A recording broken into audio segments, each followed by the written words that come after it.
Buenos días, profesora, buenos días, compañeros. En esta oportunidad le vamos a presentar nuestro video grupal.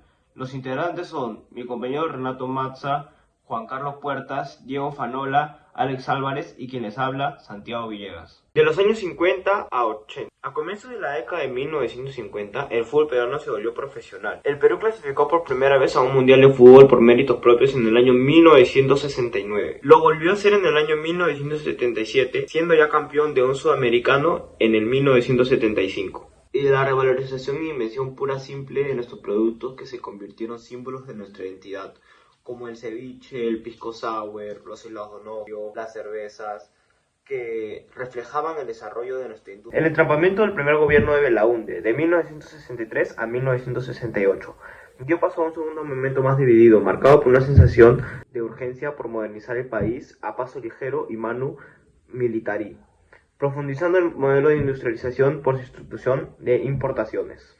Los senderistas iniciaron lo que llamaron la guerra popular contra el Estado peruano. En abierto desafío a la voluntad de millones de peruanos, su primera gran acción fue la quema de ánforas electorales en la localidad ayacuchana de Chuschi. El mito de la escuela. El acceso a la escuela creció en el Perú desde inicios del siglo XX, pero se aceleró explosivamente en el año 1950. Primero se masificó a la escuela primaria, lo que dio lugar a la reducción del analfabetismo y la generación de nuevas expectativas en las zonas rurales. Cuadro de tasa de analfabetismo. Como se puede apreciar en el cuadro de tasa de analfabetismo, esta se redujo drásticamente en el medio siglo que va entre 1940 y 1991. Más temprano en las ciudades, pero luego también en el campo. Primero en los varones y después en las mujeres. A partir de las décadas de 1950 y 1960, el auge escolar comenzó a tocar las puertas de la educación secundaria. Y es así como en 1960 existían aproximadamente 30.000 estudiantes en 9 universidades del Perú. Hacia 1970 el número de estudiantes ya se había triplicado. Hacia 1980 el número de estudiantes aumentó a 257.220 y en el año 1990 a 314.798. En la década de los 70 el gobierno militar limitó la creación desordenada en las universidades, pero a partir de 1980 el crecimiento reinició con mucha fuerza, hasta duplicarse en los siguientes 20 años. Ahora vamos a hablarles de los nuevos limeños. Según el censo, en el año 1948 habían 7 millones de peruanos. Casi 2/3 de la población vivían en el campo y apenas un poco más del tercio en las ciudades. Desde entonces, cada 3 décadas en la población se venían duplicando, 14 millones en el censo desde 1972, aproximadamente 28 millones en el año 2004. Una alta tasa de natalidad, la reducción de la tasa de mortalidad, el control de las epidemias y enfermedades infecciosas, entre otros factores, contribuyeron a este crecimiento explosivo. De esta manera, el crecimiento explosivo de la población nos convirtió en un país joven, y la inmigración masiva a las ciudades nos volvió en un país principalmente urbano. Así, en 1961, los jóvenes constituían ya el 51,8% de la población urbana. Para el año 1981, 7 de cada 10 habitantes urbanos eran jóvenes. La profundidad de los cambios fue tal que a partir de la década de 1980 los analistas hablaban acerca de un nuevo rostro del Perú. El signo de la soledad. Debido al desequilibrio de un crecimiento urbano caótico y un Estado que no era capaz de proveer servicios básicos a la nueva población, llevó a los migrantes a confiar en sus propias capacidades, más exactamente en el capital social que poseían. Las redes de parentesco y paisaje y la tradicional reciprocidad entre parientes y paisanos sirvieron para que muchos migrantes lograran hacerse un lugar en el mercado mediante actividades que iban desde el comercio ambulatorio hasta la mecánica automotriz. De esta manera, en este proceso de urbanización, coincidió con la formación de una burguesía comercial, mestiza e indígena que formó economías étnicas en emporios como son el mercado de Caquetá y Girón Gamarra. Las dinámicas modernizadoras que impulsaron la escolarización, la industrialización y las migraciones y la expansión de las redes de comunicación ayudó a la creación de nuevos procesos de subjetivación a partir de 1940. Debilitaron las jerarquías impuestas por la colonia. De esta medida, a mediados del siglo XX, dicho modelo jerárquico terminó colapsando junto con el Estado oligárquico. Cambios en la religiosidad. También fue afectada por la primera gran transformación.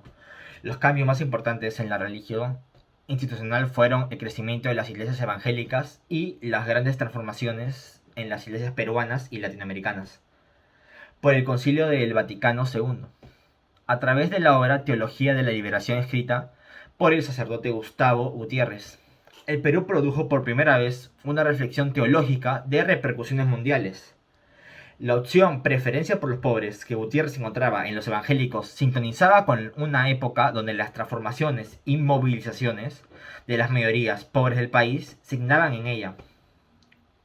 Además encontró eco en la formación de las comunidades cristianas de base. De esta manera surgieron nuevos cultos y sectores donde la precariedad de las condiciones de vida y el desarraigo llevaron a muchos a la marginalidad, como la veneración de figuras a Sarita Colonia. La Asociación Evangélica de la Misión Israelita del Nuevo Pacto Universal fue otra novedad en el campo de la religiosidad. Esta asociación fue dirigida por Ezequiel Ataucusi y constituyó un espacio de solidaridad y un referente de identidad entre los más pobres y desamparados del país, en especial en los inmigrantes indígenas a la costa y la selva. Durante esta época, otro fenómeno que marcó estas décadas fueron las transformaciones y expansión de las ciudades, fiestas patronales o fiestas costumbristas de pueblos y comunidades. De esta manera, mientras la devoción al Señor de los Milagros se expandía a diferentes partes del país, la devoción por multitud de santos e imágenes se expandía hacia Lima. La invención de la tradición. Es verdad que durante los procesos de modernización y urbanización, muchas tradiciones decidieron no irse, sino transformarse para quedarse. De esta manera se pudieron rescatar algunas que estaban por extinguirse. Las recrearon y construyeron genealogías y reinterpretaron su pasado. Y de esta manera lograron tener un presente vertiginoso y un futuro sin perder sus raíces. La culinaria es un claro ejemplo de esta tendencia a la revalorización, recreación, fusión o pura invención, ya que durante la primera gran transformación se vieron surgir distintas marcas de bebidas, que era símbolo de nuestra identidad nacional, del sabor nacional. La identidad geográfica de las grandes migraciones produjo que la música como las comidas regionales salieran de sus lugares de origen para que sean conocidas por todo el país. Mientras que para viajeros las comidas de carretera o de mala noche eran el caldo de gallina y el caldo de cabeza.